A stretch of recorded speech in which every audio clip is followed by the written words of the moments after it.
এইবার ঈদে কি কোনো ছবি দেখা হয়েছে? এবারে ঈদের দিনে আমি সিনেমা দেখছি, রাত্রে 9টার সময় মনে করেন তুফান দেখছি। আচ্ছা, সত্যি করে বলবেন, যেহেতু আপনি একজন সবাই শাকিব খানের পরে যদি কোনো সুপারস্টার বা মানুষ চিনে জানে সেটা হলো হিরো আলম। এখন আপনি যেহেতু হিরো আলম, যেহেতু আপনার শাকিব খানের ছবি দেখেছে, আপনার কাছে কেমন লাগছে ছবি দেখে? অবশ্যই ব্যতিক্রম সিনেমা মনে করেন। আমাকে বাংলাদেশে এরকম অ্যাকশন সিনেমা এবং শাকিব ভাইয়ের গেট আপ, তা আপনি মনে করেন আমাদের যে কাজের কোয়ালিটি, সেই হিসেবে মনে করেন অতীতে আমাকে এত মনে করেন বাজেটের সিনেমাকে করেওনি, আর এরকম মনে করেন সিনেমা হয়নি। তো দর্শক তো এখন ভালো মানের সিনেমা দেখা শিখেছে, অবশ্যই তাই। আর শাকিব ভাইয়ের মনে করেন জানি যে যেটাই বলুক একটা ফ্যান ফলোয়ার তো আলাদা, সে জানেনি। শাকিব ভাইয়ের সিনেমা সাথে যত বড় বড় স্টারের সিনেমা আসুক, শাকিব ভাইয়ের সিনেমা আসলে সবাই কিন্তু দর্শক শাকিব ভাই ছাড়া অন্যটা কেউ দেখবে না। তো সেই হিসেবে সিনেমা আগের তুলনায় অনেক ভালো হয়েছে, এবং শাকিব ভাইয়ের লুক এবং যে অ্যাকশন মনে হয় না অতীতে কোনো সিনেমাতে শাকিব ভাই আমরা দেখছি। আচ্ছা, শাকিব ভাইয়ের সিনেমায় সবকিছুই কোয়ালিটি সম্পূর্ণ ধরা হয়েছে, best makeup man, best cameraman, মানে যত কিছু সবই বেস্ট। এরকম যদি কেউ আপনাকে বেস্টটা দিয়ে কোনো সিনেমা নায়ক বানায় বা প্রডিউস করে, সেই ক্ষেত্রে আপনি করবেন কিনা এবং কতটুকু সাকসেস পর্যন্ত দিতে পারবেন? কেন করবো না, একজন শিল্পী তো সবার সাথে কাজ করে, ঠিক না? যেমন মনে করেন যে অনন্ত জলিল ভাই, তার কোটি কোটি টাকা, সে কিন্তু নিজস্ব প্রোডাকশনের কাজ করে, পরে কিন্তু সে বাইরে প্রোডাকশনের কাজ করতেছে না। যে মানুষ করতে চাইলে কিন্তু মনে করেন যে কেউ যদি মনে করেন চলচ্চিত্রকে ভালোবাসে, সে যদি অ্যাক্টর হয়, সে সবার সাথেই কাজ করবে। আর দরকার না আমি কাজ করবো না, সেটা মনে করেন নিজস্ব মুখে তার নিজের অহংকারটা নিয়ে চলাফেরা করে, সে জীবনে কিছুই করতে পারবে না। এই লাস্ট একটু যে এই তুফান নিয়ে আসলে, যেটা আপনি কি সাকিবের ফ্যান কিনা সেটা একটা বলবেন, কারণ অনেক নায়করা কিন্তু বলছে সাকিব ভাই তিনি কিন্তু তাদের আইডল বা তার অভিনয়টা ফলো করে, এই একটি বিষয়। আরেকটি বিষয় হচ্ছে যে এই সাকিব খানের সিনেমা নিয়ে কিন্তু আসলে অনেকে অনেক ধরনের মতামত দিচ্ছে যে এটা তামিল সিনেমার মতো অনেকটা করেছে বা অনেক ভালো করছে। আপনার জায়গা থেকে আসলে আপনি যেহেতু সিনেমাটা দেখেছেন, আপনি কি বলবেন? দেখুন, আমি মূলত শুরু থেকে আমি সালমান শাহর ভক্ত, খুব সালমান শাহর সিনেমা দেখে তাকে ফলো করছি। এখন সালমান শাহর পরে কিন্তু দ্বিতীয় বাংলাদেশে কোনো স্টার থাকলে সাকিব ভাই। তো সাকিব ভাই সিনেমা অবশ্যই তাকে ভালোবাসি, তার সিনেমাকে ভালোবাসি, এবং আমরা তাকে ফলো করি যে এখন সাকিব ভাই কি অ্যাকশনের সিনেমাতে কোন গেটাপে আসতে, আমরা তাকে ফলো করে আসছে যে আমাদের এই গেটাপে সিনেমা বানাতে হবে, এইরকম অ্যাকশন নিয়ে আসতে হবে, এইরকম আপনি অভিনয় আমরা শিখতেছি তার থেকে। অবশ্যই সাকিব ভাইয়ের মনে অবশ্যই আমরা তার ভক্ত এবং তাকে ফলো করি আমি, কারণ যেহেতু আমরা বাংলাদেশ চলচ্চিত্রকে ভালোবাসি, তাহলে একজনকে ফলো করতে হবে। যেহেতু আপনি সিনেমাটা দেখেছেন, সিনেমা নিয়ে আসলে আপনার মতামতটা কি ছিল? সিনেমার মধ্যে টুইস্ট কি ছিল? আপনার ভালো লাগার জায়গা কি ছিল? ভালো লাগার জায়গাটা মনে করেন প্রথমে যখন বের হয়ে যে অ্যাকশনটা দেখাছে, ওটা কিন্তু মনে করেন আমরা প্রথমে বুঝতে পেরেছি। আর গানগুলো তো মনে করেন অনেক কিউট, সবাই বলতে হবে। উড়াধুরা গানটা আপনার কাছে কেমন লেগেছে? উড়াধুরা গান ভালো লাগছে, এবং আপনি আর কোকিলের যে গানটা ওটাও ভালো লাগছে। এই লাস্টে কিন্তু একটা টুইস্ট ছিল, সেই টুইস্টের জায়গাটা যদি একটু বলতেন সিনেমার শেষে। লাস্টে আমি তো মনে করছিলাম সিনেমা শেষ, ঠিক আছে, তো তারপর দেখে যে না, গানের পরে সিনেমা মনে করছে শেষ মনে করছিলাম, তারপরে না, তারপরে যে সিনেমা লাস্টে যে ফিনিশিং, এখন এই ফিনিশিং পার্ট 2 না, পার্ট 2 মনে করেন দেখাচ্ছেন, দর্শক অপেক্ষা করতেছে। লাস্ট থেকে ফিনিশিং এ বলতেছে এখন পার্ট 2 চাই, কারণ পার্ট 2 না হলে তারা কিন্তু সিনেমা বুঝতে পারছে পাবলিক, এখন পার্ট 2 দরকার এই সিনেমা, তাহলে পুরো সিনেমা আরো বুঝতে পারবে লোকজন। অবশ্যই ভালো। এই যে আপনি হলে গিয়ে আপনি একজন অভিনেতা হয়ে এই যে সিনেমাগুলো দেখছেন, এ থেকে আসলে বাংলা চলচ্চিত্র আপনি কি মনে করছেন কতদূর সামনে দিকে এগিয়ে যাবে? অবশ্যই শুনে আমরা চলচ্চিত্র লোকগুলো চলচ্চিত্র না দেখি, তাহলে তো খালি দর্শকের উপর তোমাকে ফেলে দিলে হবে না, দর্শক সিনেমা দেখবে আমরা দেখবো না, এবং আমরা তো তাদের সিনেমা না দেখি, তাদেরকে ফলো না করি, তাহলে সামনে তো আমরা ভালো কিছু করতে পারবো না। বেশ বিগত দিনে কিন্তু সিনেমা জগতে ভাটা ছিল বাংলা সিনেমাতে, এখন সবাই বলছে আসলে জোয়ার বইছে। আপনি আসলে এই বিষয়টাকে কি দেখছেন? অবশ্যই আগের থেকে ভালো। আগে তো সিনেমা হলে এখানে লোকই যাইতো না, এখন তো লোক দেখছেন আপনি, এখনকার সিনেমা লাগার হলে টিকিট পাইতেছে না, হল ভাঙচুর করতেছে। আমরা মাসে আগে মনে করেন 1 সপ্তাহ পরে সিনেমা হল থেকে নামিয়ে দেওয়া হয়েছে, এখন আমরা দেখছি পুরো 1 মাস পর্যন্ত সিনেমা চলতেছে। তাহলে তো সিনেমা ভালো না হলে তো হলে চলতো না, দর্শক এত যাইতো না। তাই আগের থেকে সিনেমা অবশ্যই কোয়ালিটি ভালো, মান ভালো, এসে থেকে দর্শক আবার হলমুখী হওয়া শুরু করেছে। সর্বশেষ আসলে দর্শকের উপরে কি বলবেন, আপনার যে আপকামিং সিনেমা আসতেছে এবং এই তুফান যে সমগ্র বিষয়টা নিয়ে আসলে কি বলবেন? দর্শকদের উদ্দেশ্যে একটা কথা বলবো, আপনারা বাংলাদেশের চলচ্চিত্র দেখবেন, আপনার সিনেমা হলে আসুন, তাহলে আরও ভালো সিনেমা আমার আপনাদেরকে উপহার দেওয়া যেতে পারে এবং আমরা আরও ভালো কিছু করতে পারি।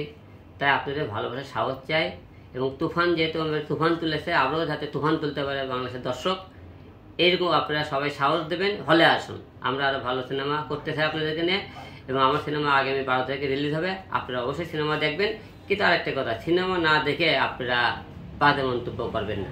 আপনি অনেকে হলে যান না, আপনারা বাজে মন্তব্য করেন যে সিনেমা ভালো হয়নি, এইটা ভালো হয়নি, ওইটা ভালো হয়নি। আগে সিনেমা হলে দেখবেন, টিজার দেখে বাইরে থেকে আপনারা মানুষের কথা শুনে আপনারা সিনেমা নিয়ে সমালোচনা করবেন না। আগে হলে যাবেন, সিনেমা দেখবেন, তারপরে বলবেন সিনেমা ভালো হয়েছে কি হয়নি। তার মানে আপনি বলতে চাচ্ছেন আগামীতে 12 তারিখে চমক দিতে আসছে বাদশার পরপর আপনারা 1 মাস পর আর যে বাকি 3টা সিনেমা আছে রিলিজ করবেন। হিরো আলম বাদশা নামে একটা চলচ্চিত্র নিয়ে হাজির হচ্ছে। তো আজকে জানবো বাদশা নিয়ে কিছু কথা। প্লিজ, আপনার তো একটা সিনেমা রিলিজ হচ্ছে আমার মনে হয় 12 তারিখে, তো এই বাদশা নিয়ে যদি একটু বলতেন। আসলে আগামী মাসের 12 তারিখে আমরা একটা মুভি রিলিজ করব। মুভির নাম হলো যে বাদশা দা কিং। এটার পরিচালক নতুন একজন পরিচালক ইভান মল্লিক। আর এখানে নবাগত নায়িকা হিসেবে আছে রিয়ামণি, চিত্রনায়িকা একা, কাজী হায়াত, তারপরে মেহেদি, আরও অনেক বড় বড় সব আর্টিস্টগুলো আছে আর কি। তো হিরো আলম অনেকদিন ধরে হয়তো অনেকেই বলতেছে টাইম লাইনে নেয়, কিন্তু তাকে মাঠে খুঁজে পাওয়া যাইতেছে না অনেক বিষয়ে। মূলত আমার যে প্রচারে কিছু গণমাধ্যম ছিল, আমার 3টে ফেসবুক আইডি, বড় বড় যে পেজ ছিল, আইডি ছিল, এগুলো হ্যাক করে নিয়ে যাওয়ার কারণে আমি একটু চুপচাপ আছি সেদিকে। তারপরে মাঝখানে তো আপনি জানেন 2টা বছর ধরে আমি রাজনীতির সাথে অনেক লড়াই সংগ্রাম করতেছিলাম, 4টে নির্বাচন করলাম এই আপনি কয়লা। তার কারণে হয়তো অনেকে একটু ঝেমঝমেছে। সামনে নতুন একটা মুভি নিয়ে আসতেছে। আমার 4টে মুভি অলরেডি কমপ্লিট। বাদশা কিং, বৌদামের লড়াই, আইলাসুরা, নষ্ট হওয়ার কষ্ট। আর এর মধ্যে আমরা এখন এই মুহূর্তে বাদশা কিং রিলিজ করব। আর এর আগে আমার তো 3টে মুভি রিলিজ হয়েছে। আর তাহলে মারসক্কা, টোকাই, সাহসী আলম, 3টে ছবি কিন্তু আমার সামনে রিলিজ হয়েছে, আপনারা সবাই জানেন। এবার একটু ব্যতিক্রম একটা মুভি নিয়ে আসতেছে, অ্যাকশন মুভি আর কি। আচ্ছা, আমি যতটুকু জানলাম এই যাবত যতগুলো ছবি করেছেন তার থেকে বাদশা নাকি একটু অন্যরকম, একটু ব্যতিক্রম। মানে এখন তো সবাই চাচ্ছে যে অ্যাকশন মুভি, অ্যাকশন টাইপের, তো বাদশাতে নতুন কিছু চমক থাকছে, এই চমকগুলো যদি একটু বলতেন। বাদশার মুভিটা আসলে ভেতরে আমার হিরো আলমের লুক, গেট আপ, তারপরে অ্যাকশন একটু ব্যতিক্রম কিছু নিয়ে আসতেছে আর কি। তো দর্শক তো অল টাইম চাই একটা, আমার যে একটা মুভি রিলিজ হয়েছে, আমি কেন, যে কোনো পরিচালক বলেন, যে কোনো আর্টিস্টই বলেন, সবাই চাই যে আমরা এখন যে মুভিটা করেছি পরবর্তী মুভিটা এর থেকে আরও ভালো কি করা যায়, সবাই ভালো কিছু করার চিন্তা ভাবনা করে। আমি এরকম ভালো চিন্তা ভাবনা করে এর থেকে যাতে আরও ভালো করতে পারে, আরও ভালো করতে পারে, এরকম করে নিয়ে আসতেছে ভিন্ন রকম কিছু আর কি বাদশা। আচ্ছা, আমি যতটুকু দেখলাম যে বাদশায় আইটেম সং আছে, মানে এই আইটেম সংটা টোটালি একটু ডিফারেন্স টাইপের, মানে ওই যে যেমন ভোজপুরি থাকে, ভোজপুরি আইটেমের হয়, আসলে এইটা সম্বন্ধে যদি একটু বলতেন। আসলে বাদশা সিনেমাতে আমার অ্যাকশন যেরকম সেরকম মনে করেন, গানগুলো মনে করেন ব্যতিক্রম আর কি। আমরা আইটেম রাখছি, রোমান্টিক রাখছি, স্যাড রাখছি, সব মিলে আর কি ব্যতিক্রম আর কি। তো এই যে আপনি বললেন যে হাতে 4টি সিনেমা রয়েছে, তো বাকি সিনেমাগুলো আসলে কবে আসবে?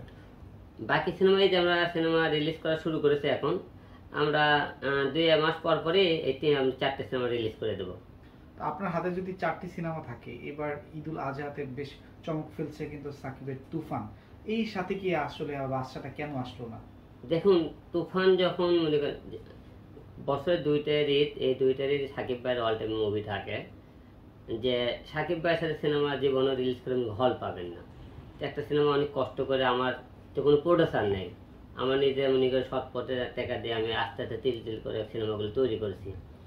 আর আমি চাই না যে 2, 4, 5টা হল নিতে, যেহেতু আমার সিনেমা যাতে গ্রামগঞ্জের 68,000 গ্রাম বাংলা সবাই যাতে দেখতে পায়, এমন একটা দিনে রিলিজ করবো তো প্রতিটা জেলায় আমার সিনেমাগুলো দেখতে পায়। সিনেমা তো দর্শকের জন্য আমি তৈরি করেছি। একটা সিনেমা তৈরি করার পর দর্শক যদি নাই দেখতে পারে, তাহলে সিনেমা রিলিজ করে কী করবেন? এই জন্য রিলিজ করিনি। আমরা দেখতে পাচ্ছি যে যারাই সিনেমা তৈরি করছে তারা কিন্তু একটা বাজেটের জায়গাটা ক্লিয়ার করছে দর্শকের কাছে, তো যে এই সিনেমাটা এত ভালো করেছে, এটার বাজেট এমন। তো আপনার এই বাসা সিনেমা করতে আসলে কেমন সংখ্যক? দেখুন, মানুষের লাগান আমার সিনেমাতে অত বাজেট নেই, যেহেতু আমার নিজের করা। আর আমার সিনেমাতে একটু কম খরচা হচ্ছে একটা কারণে, আমার নিজস্ব হাউস, নিজস্ব প্রোডাকশন, ক্যামেরা, লাইট, এডিটিং সব কিছু আমাকে নিজের, আমি হিরো নিজে। এই জন্য আমার অন্য জায়গায় কারোর মনে করেন 50 লাখ টাকা খরচা হয়, আমাদের 30 লাখ টাকা হবে। কারোর মনে করে 1 কোটি খরচা হয়, আমার মনে করে 20 লাখ টাকা এমনি সেভ পাবো। এই মিলে আমরা সিনেমাটা অনেকে বাজেট বলে, আমরা বাজেট কিছু বলবো না। এই কারণে আগে সিনেমার দর্শক দেখুক, দেখে তারাই বিবেচনা করবে এই ছেলে কয় টাকার সিনেমা হতে পারে। আমরা তো অনেকেই দেখেন না যে আমরা খরচ করি মনে করেন 4 কোটি 5 কোটি, হ্যাঁ, আর আপনার ঘোষণা দিই আমরা 100 কোটি। তো এরকম তো 100 কোটি টাকার বেশি ভুয়ো ঘোষণা দিয়ে লাভ নেই। পরে যখন জানতে পারবে যে সিনেমাটা 5 কোটি টাকায় তৈরি হচ্ছে, তখন যদি মনে করি 100 কোটি টাকা বলি, তখন তো এটা মনে একটা লোকজন ভুয়ো বলবে। তার কারণে মনে করি সিনেমা দেখেই দর্শক বিবেচনা করুক, এবং সিনেমা দেখার পরে দর্শক বলুক যে সিনেমা হিরো আগের থেকে বেটার কিছু করে দর্শকদের দিতে পারছে কিনা, তারপরে মনে করি বাজেট নিয়ে কথা হবে। যেহেতু আপনার একটি চমক থাকছে এই বাসা সিনেমাটি নিয়ে, তো সেই ক্ষেত্রে কিন্তু আমরা জানতে চাই যে আসলে এই সিনেমাটিতে আসলে হিরো হিসাবে কে থাকছে, হিরোইন হিসাবে কে থাকছে, এই বিষয়গুলো যদি একটু বলতেন। এই সিনেমাতে হিরো আমি আছে, তারপরে মেহেদি ভাই আছে, তারপরে মনে করেন একা আপা আছে, কাজিয়াত আছে, তারপরে মনে করেন কাজিয়াত স্যার আছে, তারপরে আরো অনেকেই মনে করেন আছে সিনেমাতে।